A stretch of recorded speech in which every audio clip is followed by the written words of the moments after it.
It's no longer wild card weekend. It's just wild card weekend. It wasn't all that wild until last night. No, We're going to that's start right. with last night's game because the other four were just kind of, but there's still storylines out of each one. But last night, man, the Buccaneers were favored by 3. The Commanders win by 3. And in hindsight, back to the Bix podcast, Right.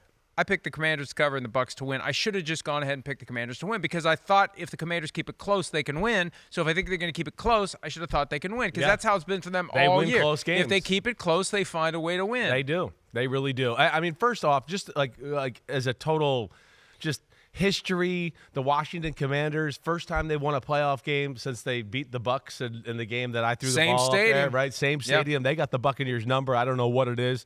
It is amazing what we're seeing. Hail to the Commanders. Of course, I mean, I know. I mean, we grew up. The Washington franchise was such a special franchise, and it's been, a long time since we've felt like, hey, they're legitimately back on the scene, and oh, wow, like they're on the scene, and it looks like they're here to stay, of course, because of the damn quarterback and some of the other pieces, but mainly because of the quarterback. That's what's really cool. It really is. Rookie quarterback to do what he did in that game last night. Again, I'm out of, words to say about the guy. I don't know. He's smooth as hell. He's incredibly talented. He's tougher and stronger than you expect him to be. They play such a mature brand of football. I think that's what I'm amazed by, right? Like, Mike, you see their drive charts. It's always lots of plays. It's not a lot of explosive plays. With a rookie quarterback, when you have to go 10 and 12 and 17 play drives, just usually you make mistakes. And this guy just never makes the mistake. It's incredible what we're watching, and big-time job by him and, of course, Dan Quinn, too. There's a patience that balances out his explosiveness, and I think that he can take advantage of the patience because defenses are on guard for the explosiveness, which creates openings. Right. If you're patient, you just take it. You're afraid that I'm going to just zoom right by you, and so I'm just going to hang back here, and I'm going to wait for the opportunity to emerge because at some level you're like, when's this guy going to run for 25 he's yards? got teams handcuffed right now. Yeah. He does. They have a little bit of in a big moment, you don't know what to defend because of him. That's the biggest thing. I mean, again, I go back to the drives, the amount they chew up the clock, these long drives, all the fourth down conversions all year. No, just forget about last night. The damn guy's been doing it all year.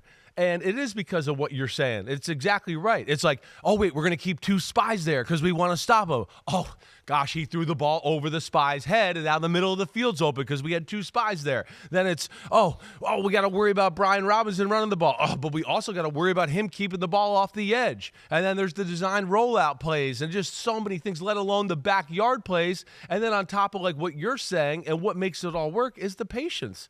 The fact that he sits in the pocket and goes, wait, no, I'm a quarterback first. I'm going to try to make a throw and right decision and give Terry McLaurin a chance to make the play. And that, of course, makes his running that much more dangerous in big moments because you can't just play for that. You can't just go, I think he's going to run here. It's a big moment. He is going to look to pass first, and then he does get out of dodge, run the ball. There have been, and this comes from OptaStats, there have been 3 times of a team having no turnovers and no punts in a game with a rookie quarterback running the offense, regular season or postseason, and all 3 were by Jayden Daniels this year. Right. Week 2, Week 3, and last night. Yeah.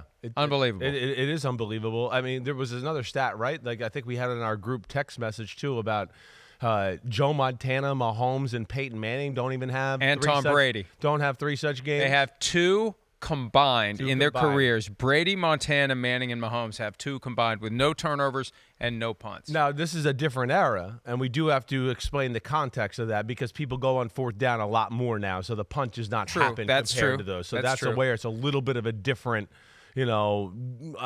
setup maybe than Peyton Manning in the prime of his career or Tom Brady, where it certainly wasn't analytics. And when it was 4th and 3 at the 47-yard line, everybody punted back in the day, unless it was late in the game. Right now, it's like, okay, and it's like 50-50 at least, sometimes more.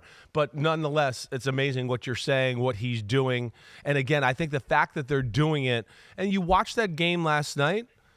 And like very few, I mean, there's no 60-yarder. There's no, the running back ripped off a 40-yarder. Oh, he threw a slant, or they ran a reverse for another 50 yards. All the plays are 10 and 5 and 8 and 10. And then occasionally it's a 20 or a 25-yarder. But that's the thing that amazes me too, because you just don't see rookie quarterbacks be that surgically patient to your patient word again, as much as you see this kid Jayden Daniels do it. Hi, it's Mike Florio. Thanks for watching PFT on YouTube. Hit subscribe for the latest news and analysis from Pro Football Talk.